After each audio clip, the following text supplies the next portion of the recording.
김정은 북한 국무위원장이 건강한 모습으로 20일 만에 언론에 등장한 가운데 건강 이상설을 주장했던 정치인들에 대한 비판이 잇따르고 있다.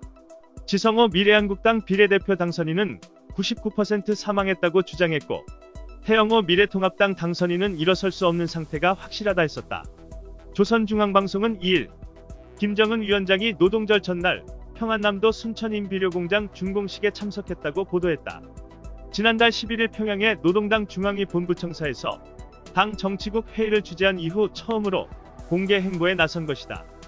준공식에는 김정은 위원장의 여동생인 김여정 노동당 제1부부장과 김재룡 내각총리 등도 참석했다.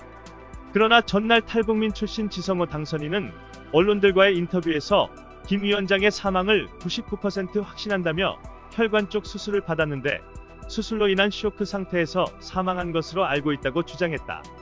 이에 앞서 북한 외교관 출신 태영호 당선인은 지난달 21일 자신의 유튜브에서 내 당선으로 인해 김정은이 마음 아파서 그런지 모르겠다며 김 위원장의 건강 이상설을 자신의 당선과 연관지었다.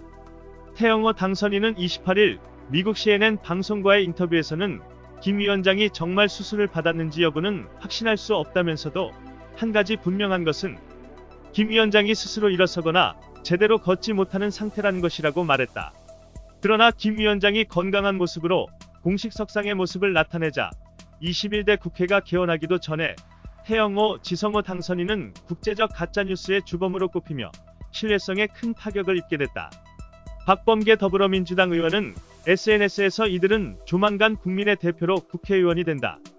모든 국가기관과 공공기관에 대한 정보의 접근 요구가 가능하다.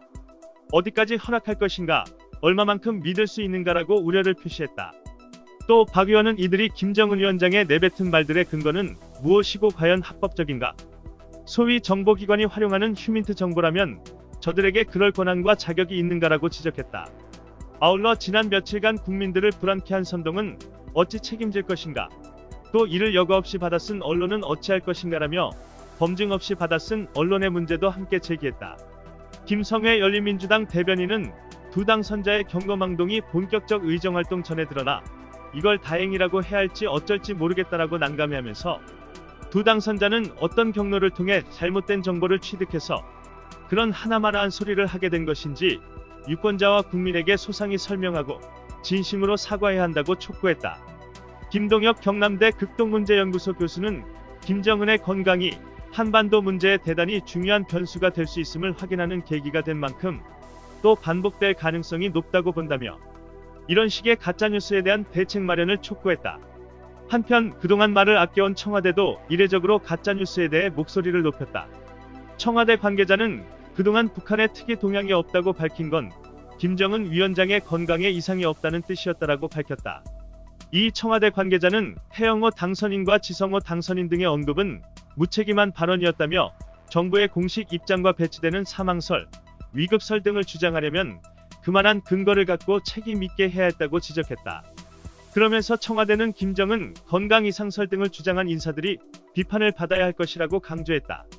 막 나가는 두 명의 탈북 당선인과 아고받아쓰는 언론들 모두 국민의 준엄한 비판으로부터 자유롭지 못하다. 기덕이는 살처분이 답이다. 이상 뉴스 검색이었습니다. 구독과 좋아요 부탁드립니다.